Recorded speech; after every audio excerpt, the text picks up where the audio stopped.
G L O C O Glo-Co Radio! It has been a long time since the Glo-Co Radio team has met you all.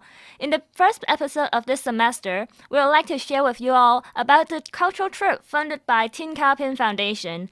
In this cultural trip, 15 selected students, including the radio team members, winner of the speech competition and drama competition from the last semester, went to Meizhou and Singapore to explore the globalization of Hakka culture. Let's hear about the amazing, interesting stories about the trip.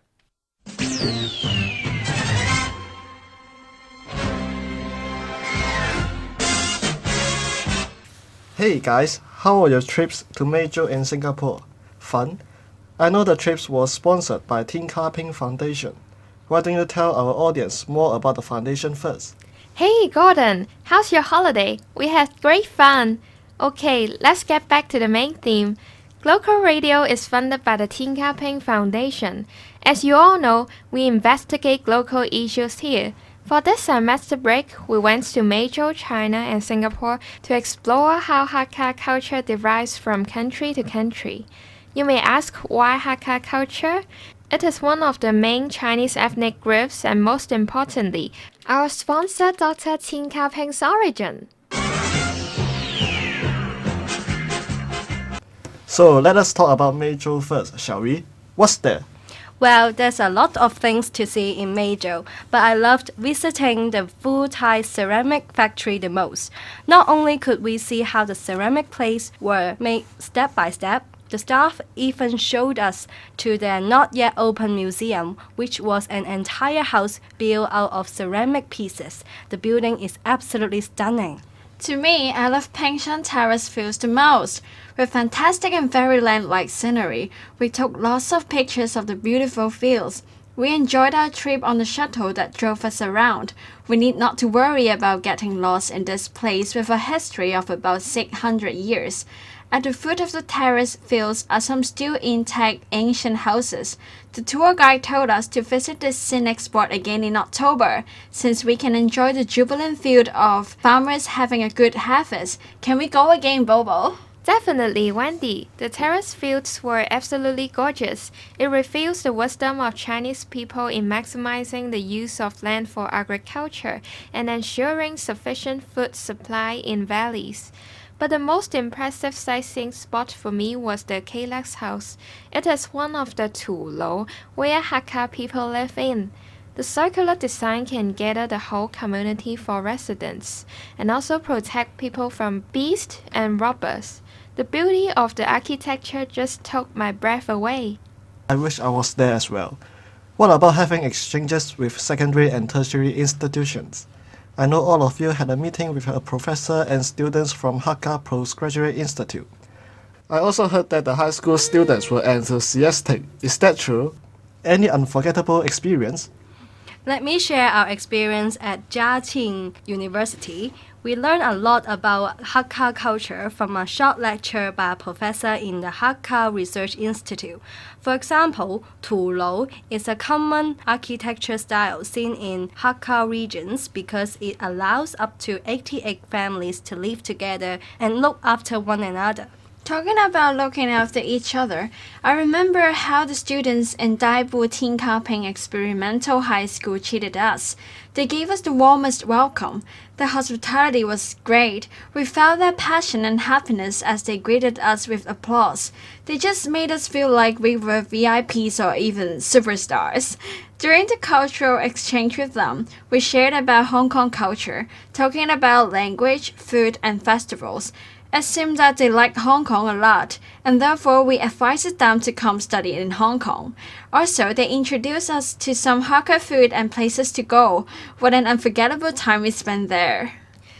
The students were very eager to know how to improve their English oral skills, especially accents. We shared some of the things we would do in our leisure time, for instance, watching English-speaking dramas, listening to English songs, and trying to imitate the tone and intonation of English accents, so that we could learn and acquire the pronunciation and the use of phrases in appropriate context, both consciously and unconsciously.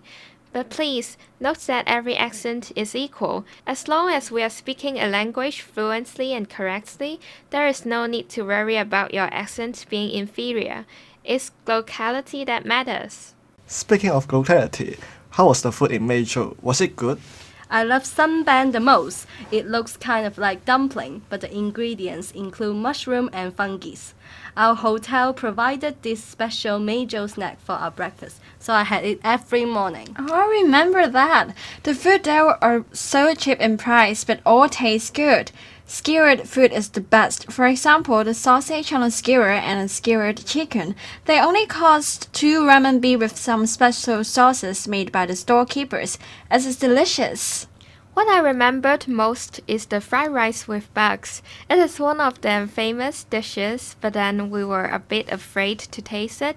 One of the teammates said that it is very crispy and delicious as long as she did not think of eating bugs. By the way, do you girls remember we had a special Hakka lunch in Singapore? Yes, it is less greasy than the traditional Meizhou one. Maybe it has adapted to the local taste. Haha, localization. But the vegetables are fresher in Meizhou. Sounds like you guys had a great time in Meizhou. What about the Singapore trip?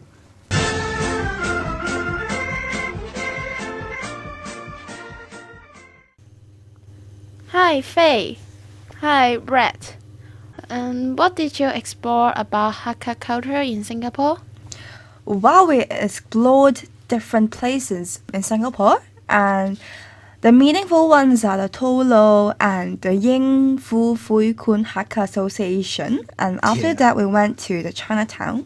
Yeah, speaking of the Hakka Association, and we visited there and we had a dialogue with Professor Lai, and it lasted for around an hour, and he told us about the history of the association and how Hakka culture is being explored and spread and expanded in Singapore.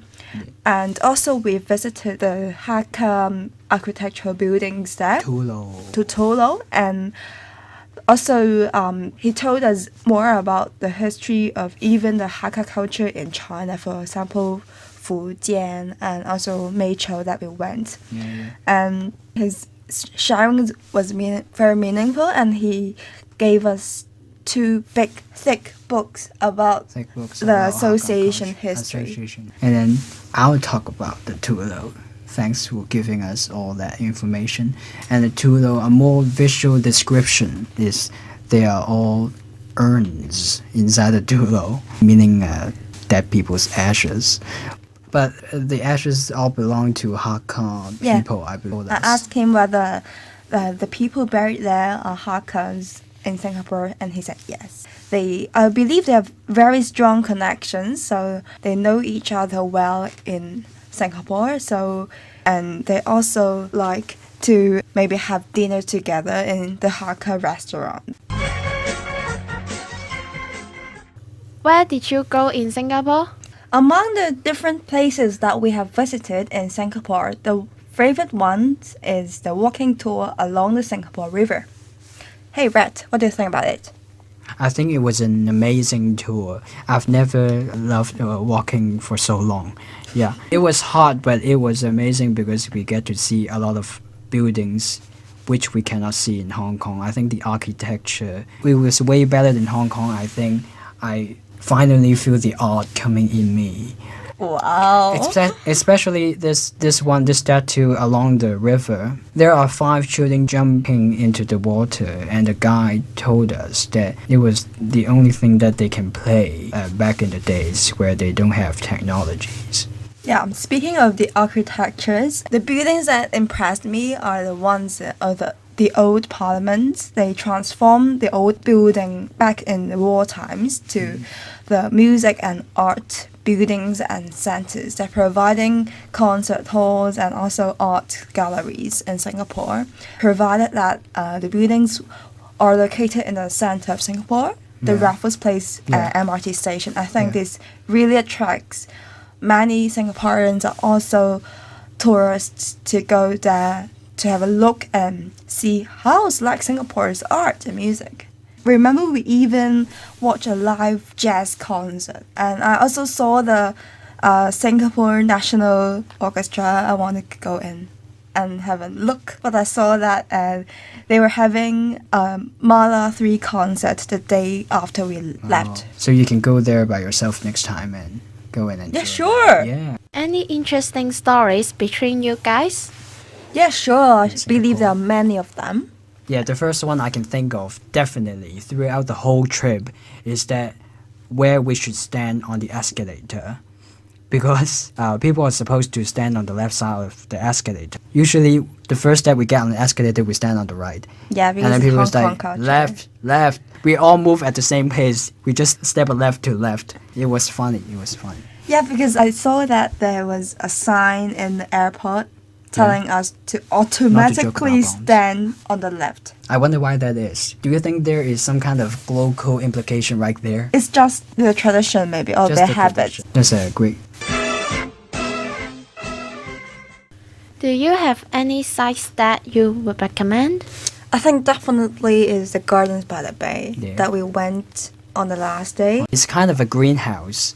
There are 2 domes, and inside you can see a lot of big trees and flowers and all that kind of decoration for New Year's, Lunar New Year, which I think is kind of funny among all these garden and flowers.